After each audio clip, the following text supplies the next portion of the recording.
Tech industry सुनते ही हमारे दिमाग में आता है high salaries, global exposure, cutting edge innovation. But actually इनमें से क्या चीजें सच हैं? 2024 में 619 कंपनीज ने 1.5 लाख एम्प्लॉयज को ले ऑफ किया है। 130,000 employees losing their jobs due to a global tech slowdown. 100,000 and counting. That's the number of tech workers who've been fired this season. और बात सिर्फ ले ऑफ्स की नहीं है, 45% टेक एम्प्लॉयज ने ये भी बोला है कि वो लोग अपनी ये जॉब छोड़ना चाहते हैं। क्या टेक इंडस्ट्री उतनी ड्रीमी है जितनी तुम लोगों को दिखाई जाती है?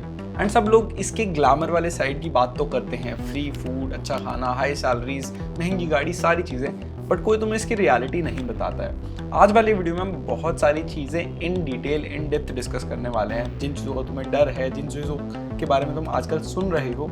And this video is going to be very brutally honest. तुम ये सारी बातें और किसी चैनल पे कहीं पे नहीं सुनने वाले हो, तो वीडियो को बहुत बहुत बहुत ध्यान से सुनना। तुम सोचते हो कि एक बारी जॉब लग गई अच्छी कंपनी में, उसके बाद तो बल्ले बल्ले हैं, मजे मजे हैं, ड्रीम लाइफ, ड्रीम घर, ड्रीम गाड़ी, सारी चीज़ें जो तुमने ड्रीम देखी है, सोची है, वो सब तुम्हें मिल जाएगी। बट बहुत सारे इंजीनियर्स 3 से 5 साल के अंदर ही बर्न आउट हो जाते हैं, अपनी टेक जॉब को छोड़ देते हैं या फिर अपने करियर को स्विच कर लेते हैं। एंड जो नए इंजीनियर्स बनना चाहते हैं, इस इंडस्ट्री को ज्वाइन करना चाहते हैं, उनके लिए तो पहले ही इतनी सारी मुसीबतें थी, अब एक नई मुसीबत और ऐड हो गई है।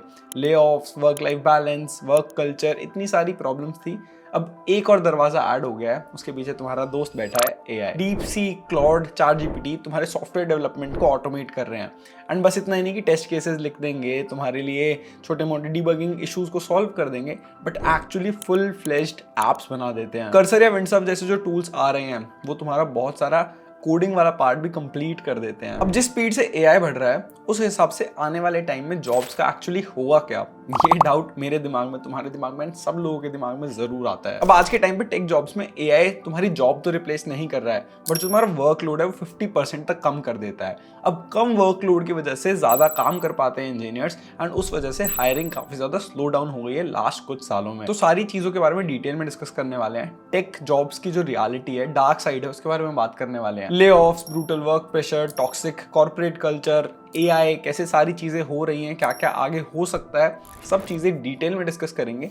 बिल्कुल देर नहीं करते हैं, लेट्स स्टार्ट द वीडियो। सबसे पहले तुम्हारे दिमाग में आ रहा होगा कि यार रिकॉर्ड ब्रेकिंग प्रॉफिट्स कर रही हैं कंपनीज, ठीक है, बट फिर भी इतने सारे ले ऑफ्स क्यों कर रही हैं? पिछले कुछ सालों में बहुत ज्यादा ले ऑफ्स हुए हैं। बहुत सारी कंपनीज ने तो अपनी वैल्यूएशन को बहुत ज्यादा क्रॉस कर दिया है, बढ़ा दिया है, 1.5x 2x कर दिया है। Still they are laying off multiple people. Meta ने, जो फेसबुक की पेरेंट कंपनी है, 2022 से अब तक 21,000 लोगों को ले ऑफ कर दिया है। गूगल ने 2023 में 11,000 एम्प्लॉइज को फायर कर दिया था, ले ऑफ कर दिया था। एंड 2024 में उसके बाद 200 जॉब कट्स भी कर दिए हैं। एंड फाइनली माइक्रोसॉफ्ट, जिसकी खुद की वैल्यूएशन $3 ट्रिलियन है, उसके बाद भी वो मल्टीपल लेवल्स पे ले ऑफ्स कर रही है। पहली नजर में तो भाई ये सब कॉन्ट्राडिक्टरी लगेगा कि कंपनीज अगर इतनी ज्यादा प्रॉफिट्स शो कर रही हैं, तो why are they laying off people? इसका सिंपल मैं तुम्हें एक मैथ्स की इक्वेशन बताता हूँ। अब एग्जैक्टली तुम्हारा प्रॉफिट क्या होता है? Whatever revenue that you generate minus your expenses is your profit. अब एक्सपेंस में सारी चीज़ें आ जाती हैं, तुम्हारे एम्प्लॉयज़ भी आ जाते हैं, एंड एम्प्लॉयज़ मेजरली इन सब टेक कंपनीज का सबसे बड़ा एसेट होता है। अब ये रिकॉर्ड ब्रेकिंग रेवेन्यूज हिट कर रही हैं, बट अपने प्रॉफिट्स को इंक्रीज करने के लिए काफी सारे ले ऑफ्स भी कर रही हैं। एंड कंपनीज के लिए एम्प्लॉयज थोड़े इंपॉर्टेंट होते हैं, बट उससे ज्यादा इंपॉर्टेंट होता है इनकी वैल्यूएशन, इनके स्टेक होल्डर्स एंड इनके स्टॉक प्राइसेस। अब चाहे तुम कितने भी टैलेंटेड हो, तुम कितने भी अच्छे सॉफ्टवेयर इंजीनियर हो, तुम्हारी जॉब कभी भी जा सकती है। ये तुम्हारे लिए एक रियलिटी चेक है, इसका तुम्हें हमेशा ध्यान रखना है। एंड किसी भी कंपनी के साथ या किसी भी रोल के साथ, टीम के साथ तुम अपने आप को अटैच नहीं करना है। You get money, you work for it. अगर तुम टेक अनएम्प्लॉयमेंट ट्रेंड्स वगैरह देखोगे, तो तुम्हें समझ आएगा कि ये जो पूरा सिनेरियो है, ये हमेशा होता रहा है, ऐसा कुछ नया नहीं है। अनएम्प्लॉयमेंट ट्रेंड के हिसाब से ऊपर नीचे हमेशा चीजें चलती रहती हैं। एंड इसीलिए तुम्हारे पास एक बैकअप प्लान होना चाहिए, तुम्हें अपने कुछ स्किल्स पे भी काम करना चाहिए, एंड साथ साथ अपनी पैसिव इनकम के सोर्सेज बनाते रहना चाहिए एंड बना लेना चाहिए। बिकॉज टेक जॉब्स या फिर jobs in general private sector में कभी भी 100% सेफ या सिक्योर नहीं होती हैं। अब इंडिया में बहुत सारी आईटी कंपनीज हैं, टीसीएस हो गया, विप्रो हो गया, इन्फोसिस हो गया, एचसीएल हो गया, एंड ऐसे ही बहुत सारी और भी कंपनीज हैं जो धड़ल्ले से, मतलब बहुत ज़्यादा बल्क में फ्रेशर्स को हायर करती हैं टियर 2 टियर 3 कॉलेजेस से, एंड मास हायरिंग के साथ साथ मास फायरिंग भी करती हैं। फिर अभी अपॉर्चुनिटीज में तो बहुत बढ़िया लगता है, बट यहाँ पे एक मेजर प्रॉब्लम है जिसके बारे में ज़्यादा लोग बात नहीं करते हैं, दैट इज कॉल्ड बेंचिंग। अब बेंचिंग का एग्जैक्टली मतलब क्या होता है?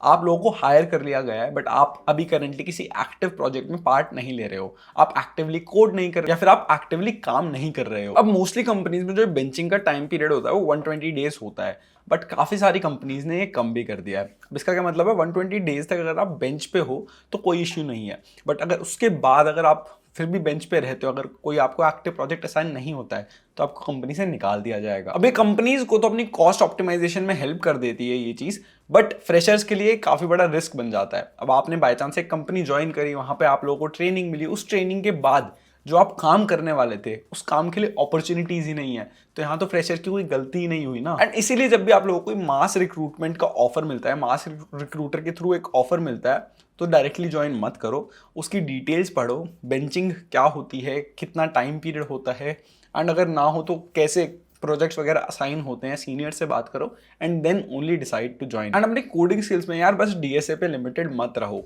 ठीक है। बस डीएसए करके तुम कुछ चुनिंदा कंपनीज में ही जा सकते हो, वहाँ पे भी सर्वाइव करना तुम्हारे लिए टफ हो जाएगा। और जो स्किल्स हैं, चाहे वो क्लाउड हो गया, डेवऑप्स हो गया, एमएलऑप्स हो गया, ब्लॉकचेन हो गया, मशीन लर्निंग हो गया, एआई हो गया, डेटा साइंस हो गया, इन सब पे भी फोकस करना स्टार्ट करो। एंड इससे तुम बस कुछ कंपनीज के लिए लिमिटेड नहीं रहोगे, तुम्हें ग्लोबल अपॉर्चुनिटीज भी मिल सकती हैं, तुम अपना कुछ खुद का प्रोडक्ट लॉन्च कर सकते हो एंड काफी सारे स्टार्टअप में भी जाके काम कर सकते हो। अब नेक्स्ट और प्रॉब्लम आ जाती है the broken career ladder and no promotions. अब नॉर्मल थ्राइविंग जॉब इकोनॉमी में जनरली क्या होता है, आप लोगों को प्रमोशंस वगैरह मिलते हैं या फिर आप लोगों को और नई अपॉर्चुनिटीज़ मिलती हैं, कुछ और कंपनीज हायर कर रही होती हैं। अगर सीनियर स्टाफ या मिड लेवल स्टाफ शिफ्ट होता है या फिर नए प्रोजेक्ट्स आते हैं तो कुछ लोगों को प्रमोशन मिलता है और नए लोग हायर होते हैं। बट 2025 में ये काफ़ी हद तक रुक चुकी है। जो सीनियर एम्प्लॉयज़ हैं वो गोल्डन हैंडकफ्स के शिकार हो चुके हैं। अब गोल्डन हैंडकफ का क्या मतलब होता है, तुम्हें इतनी इनफ सैलरी मिलती है कि तुम वहाँ से निकलना नहीं चाहते, बट तुम्हें इतनी ज़्यादा भी नहीं मिलती कि वहाँ पर तुम खुश रहो।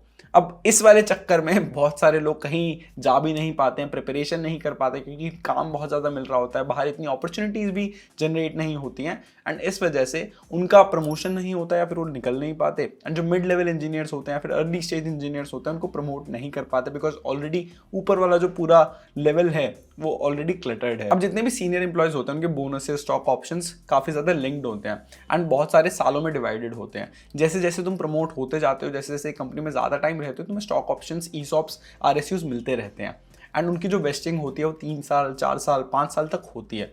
एंड डिपेंडिंग ऑन दैट बहुत सारे लोगों के जो स्टॉक्स हैं नेक्स्ट 3 साल में बहुत सारे वेस्ट होने वाले हैं।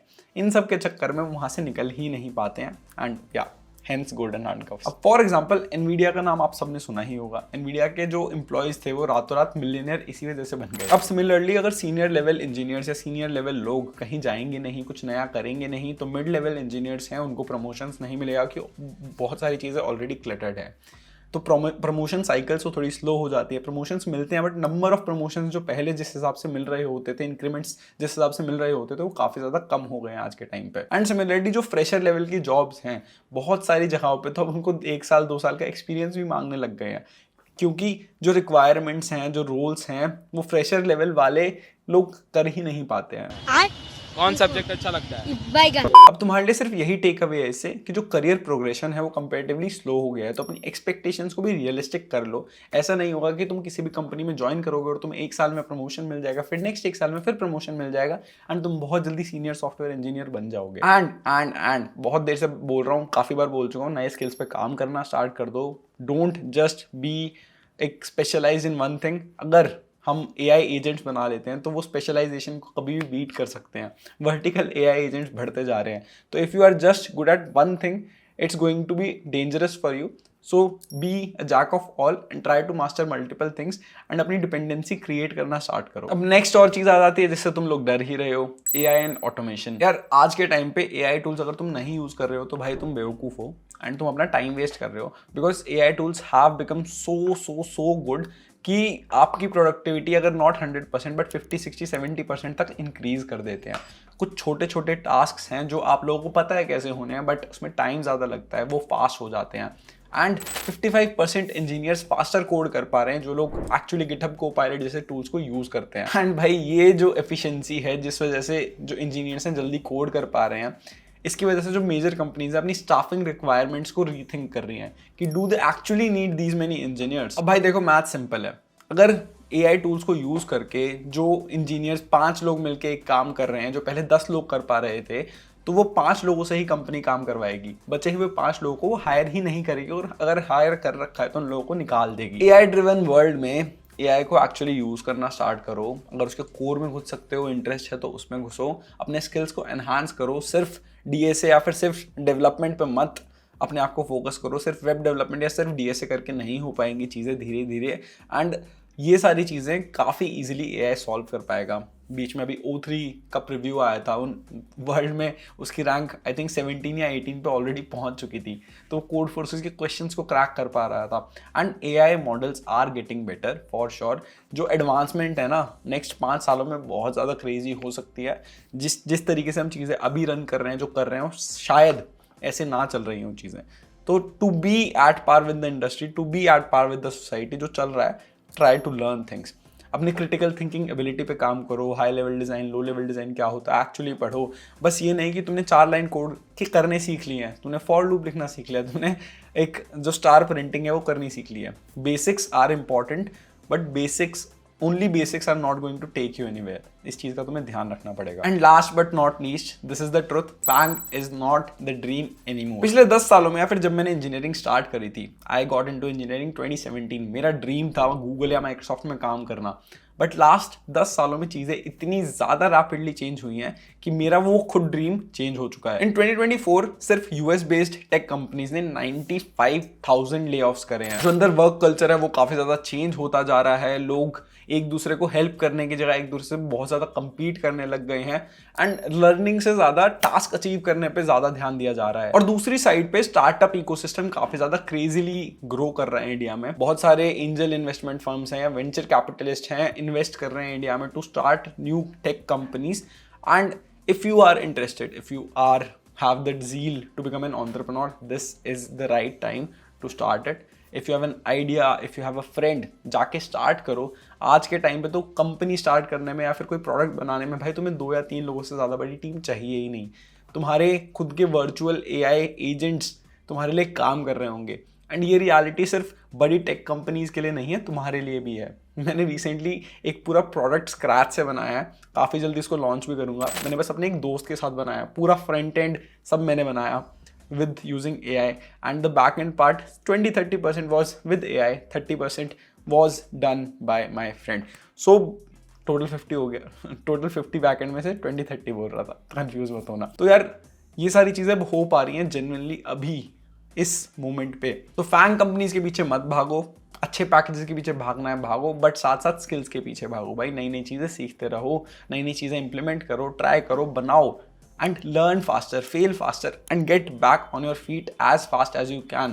बस TCS, Infosys, Wipro, Microsoft, Google, Amazon इनके पीछे भागते रहोगे तो काफ़ी जल्दी काफ़ी बुरा हो सकता है। Work on yourself, work on your skills, and try to look out for global opportunities, building your own companies, building your own startups. I know initially you need financial stability, तो कंपनीज में काम करना important है, but उसको अपना and गोल मत बनाओ। And भाई अगर तुम्हें ये सारी बातें अच्छी लगी हो तो वीडियो को लाइक ज़रूर कर देना।